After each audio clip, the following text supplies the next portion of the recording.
ఎప్పుడన్నా మీరు బీఆర్ఎస్ పార్టీలోకి పోవాలని చూసిర్రా? నాకు చాలా ఇంట్రెస్ట్ ఉండే. ఎందుకంటే ఇప్పుడున్న బీఆర్ఎస్ పార్టీలో దేశవ్యాప్తంగా నాకున్నన్ని కాంటాక్ట్స్, నాకున్నన్ని పరిచయాలు కేసీఆర్ గారి తర్వాత ఎవరికీ లేవు. ఈవెన్ హరీష్ రావు గారికి, కేటీఆర్ గారికి, కవితకు కూడా లేవు. వాళ్ళు పార్లమెంట్లో 5 సంవత్సరాలు ఉన్న ఎంపీలకు కూడా లేవు. ఐజాన్ టుడే నేను దేశవ్యాప్తంగా ఉన్న నదుల మీద చైర్మన్గా ఉన్నాను. ఎన్జిఓ సంఘాలన్నీ కలిసి doctor Rajendra Singh waterman of India నాయకత్వంలో వాళ్ళు ఐపీఆర్బీసీ, ఐహెచ్ఆర్బీసీ అని 2 ఆర్గనైజేషన్స్ పెట్టారు. Indian peninsular river basin council, Indian Himalayan river basin council.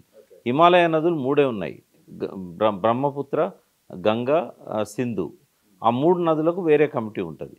ఆ 3 నదులు కాక దేశంలో ఉన్న 500 నదుల పైన కమిటీలు వేస్తున్నది నేను. ప్రతి స్టేట్లో కూడా పోయి ఆ నాయకులతో మాట్లాడుతూ, వీళ్ళంతా కూడా సోషల్ వర్కర్సు, పర్యావరణ ప్రేమికులు, దేశం బాగుండాలని ఆలోచించేవాళ్ళు.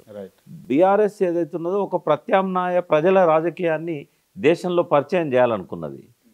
ఆ ప్రత్యామ్నాయ ప్రజల రాజకీయాన్ని కోరే వాళ్ళతోని నేను ఒక 2 దశాబ్దాలుగా పనిచేస్తున్నా. ఇవాళ దేశవ్యాప్తంగా నేను చైర్మన్గా ఉన్నా. నేను తెలంగాణ చైర్మన్కు రిజైన్ చేశాను, వాటర్ రిసోర్సెస్. బట్ దేశవ్యాప్తంగా ఉన్న నదులపైన నేటికి నేను చైర్మన్గా ఉన్నా. నేను బీఆర్ఎస్లో లేకపోయినా కేసీఆర్ గారు ఎక్కడ మీటింగ్ పెట్టినా కూడా ఔరంగాబాద్ కానీ, ఈ షోలాపూర్ సైడ్ కానీ, ఇటు ఈవెన్ నాగపూర్లో కానీ కొన్నిటికి నేను అటెండ్ అయినాను. ప్రత్యక్షంగా నేను వారికి పరిచయం చేశాను. ఢిల్లీలో కూడా చాలామందిని పరిచయం చేశాను. బట్ ఎన్నడూ కూడా వాళ్ళు నన్ను బీఆర్ఎస్లో ఉండమని కానీ, బాధ్యత తీసుకోమని కానీ వాళ్ళు ఎన్నడూ నన్ను అడగలేదు. ఎందుకు మీరు బీఆర్ఎస్ పార్టీలో ఉంటే ఇప్పుడున్నటువంటి సోకాల్డ్ నేతలకు పోటీ అవుతారు, లేకపోతే వాళ్ళే ఇబ్బంది పడాల్సి వస్తుందని మిమ్మల్ని పక్కన పెట్టిరా? అంటే కేసీఆర్ గారిలో ఒక బలహీనత ఏంటంటే ఎదిగే స్వభావం ఉన్న వాళ్ళని ఆయన ఎదగనివ్వడు. అది ఆయన నేచర్. అది నేను లాస్ట్ 23 ఇయర్స్ ఆయనతో ఉన్న పరిచయంతో నేను గమనించింది ఏంటంటే దూకుడుగా ఎదిగే స్వభావం ఉన్న వాళ్ళని ఆయన అట్లా పెట్టేస్తాడు. ఆయన పార్టీలో ఉన్న ఎంపీలకు అదే చేశాడు. వివేక్ ఒక మంచి దళిత నాయకుడిగా ఎదుగుతున్న వివేక్ని లాస్ట్ మినిట్ దాకా ఎంబడి పెట్టుకొని పార్లమెంట్ టికెట్ ఇవ్వలేదు. జితేందర్ రెడ్డిని 3-4 సార్లు మోడీ గారి దగ్గర పోయినప్పుడు వేరే జిత్తు అని అడిగినందుకు జితేందర్ రెడ్డిని శాక్ చేశాడు. అంటే ఇవన్నీ కూడా కేసీఆర్లో ఉన్న బలహీనతలు. నేను ఎందుకు చెప్తున్నానంటే చాలాసార్లు మా ఇద్దరి మధ్య చర్చలు జరిగినప్పుడు నా బలహీనతల గురించి కానీ, నాకు ఇచ్చే సలహాల గురించి కానీ 1-on-1 మాట్లాడమని చెప్పేవాడు ఆయన. కానీ నాకు 1-on-1 ఇంటర్వ్యూ ఇవ్వలేదు. లాస్ట్ ఆయన ముఖ్యమంత్రి అయిన తర్వాత ఒక్కసారి కూడా 1-on-1 ఇచ్చిండా అనేది నాకు అనుమానమే. కాబట్టి 1-on-1 ఇచ్చే అవకాశం లేనప్పుడు, పోనీ 10 మందిలో చెప్పే అవకాశం కూడా లేనప్పుడు, పార్టీలో నాకు స్థానం లేనప్పుడు నేను మీడియా ద్వారానే చెప్పాల్సి వస్తుంది. కాబట్టి ఇవాళ వైఫల్యానికి ఆయన ఎంతవరకు కారణం అనేది కూడా నేను మీడియాలో చెప్తున్నాను.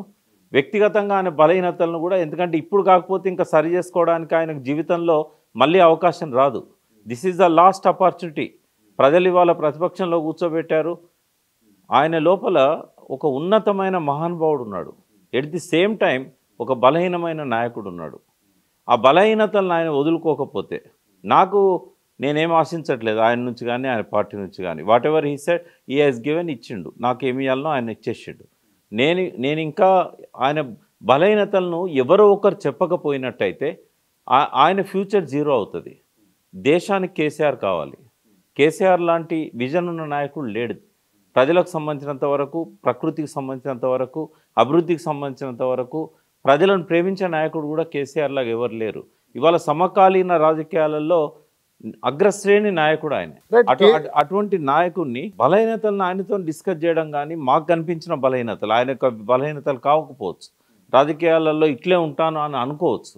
కానీ ప్రజల్లో తిరస్కరించబడ్డ తర్వాత కూడా బలహీనతలను సరి చేసుకోకపోతే చరిత్ర క్షమించదు, చరిత్ర గుర్తుంచుకోదు. రైట్. అంటే కేసీఆర్ గారు మిమ్మల్ని పక్కన పెట్టిన, బీఆర్ఎస్ పార్టీ, టీఆర్ఎస్ పార్టీ మిమ్మల్ని పక్కన పెట్టినా కూడా మీరు కేసీఆర్ గురించి మంచిగానే చెప్తా ఉన్నారు. కేసీఆర్ అనే వ్యక్తి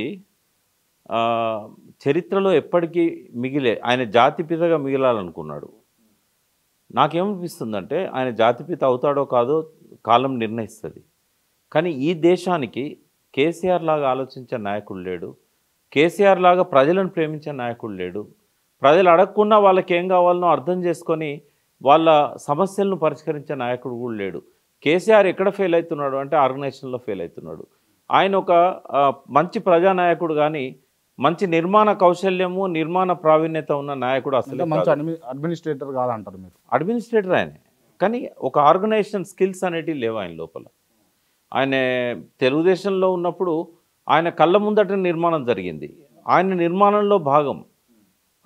ఆయనే ప్రతి ఒక్కరికి పాఠాలు నేర్పించాడు. అవన్నీ కూడా 2001 నుంచి ఈ రోజు వరకు ఎన్నడూ కూడా రిపీట్ చేసే ప్రయత్నం చేయలేదు ఆయన. తెలుగుదేశం ఏ నిర్మాణం మీదనైతే నిర్మించబడ్డదో అటువంటి నిర్మాణాన్ని ఆయన బీఆర్ఎస్లో చేసి ఉంటే ఆయన ఆఖరి శ్వాస దాకా తెలంగాణ రాజకీయాలను శాసించేవాడు, చిరస్మరణీయుడుగా ఉండేవాడు, జాతిపితగా ఉండేవాడు. కానీ ఆయన అవకాశాన్ని పోగొట్టుకొని టీఆర్ఎస్ పార్టీని గాల్లో పెట్టాడు. ఏ నాయకునికైనా కూడా ఒక ఇంటర్వ్యూలో జగ్గి వాసుదేవ్ గారు ఉన్న ఇంటర్వ్యూ అది, ఆయన అడుగుతాడు ఎవరిని, ఇన్ఫోసిస్ నారాయణమూర్తిని, ఒక లీడర్కు ఉండాల్సిన క్వాలిటీస్ ఏంది, లీడర్స్ ఎందుకు ఫెయిల్ అవుతారో అని అడిగినప్పుడు రెండు విషయాలు చెప్పాడు ఆయన. ఆ రెండు కరెక్ట్గా కేసీఆర్ గారికి వర్తిస్తాయి.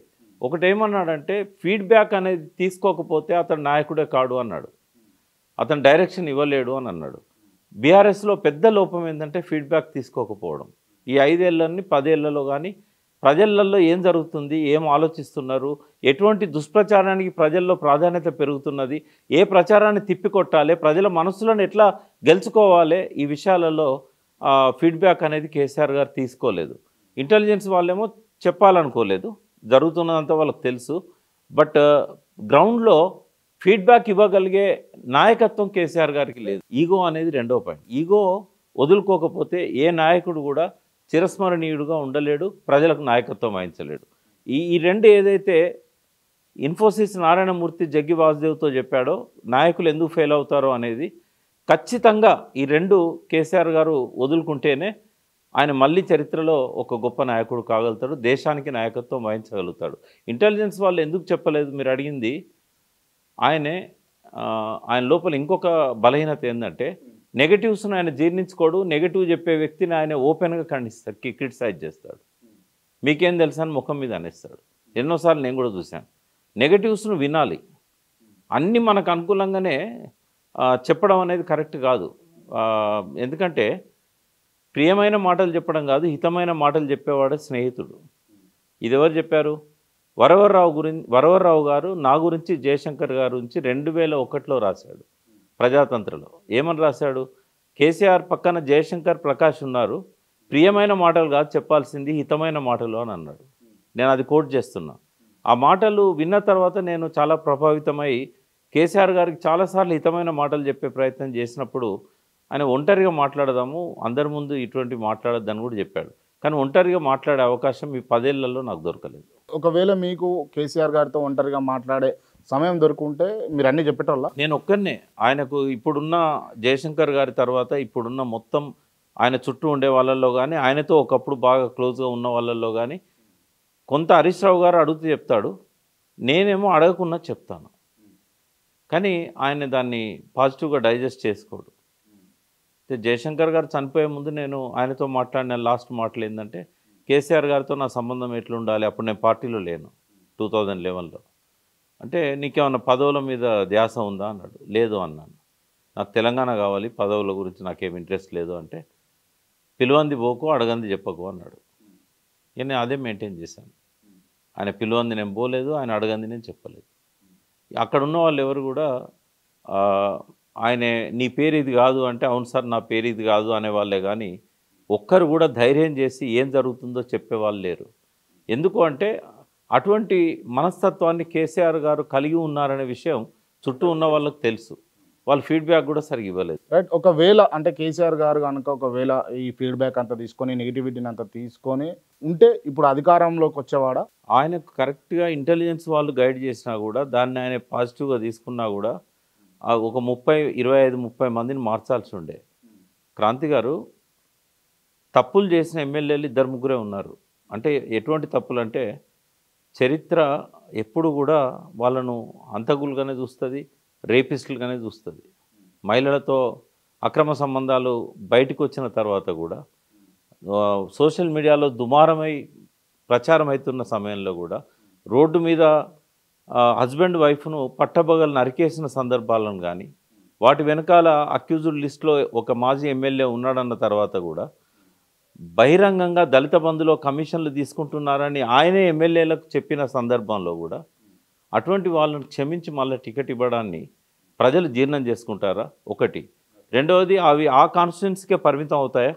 టీఆర్ఎస్ ఎమ్మెల్యే అంతా ఇట్లే అనేది ఒక జనరల్ ప్రచారం జరగదా?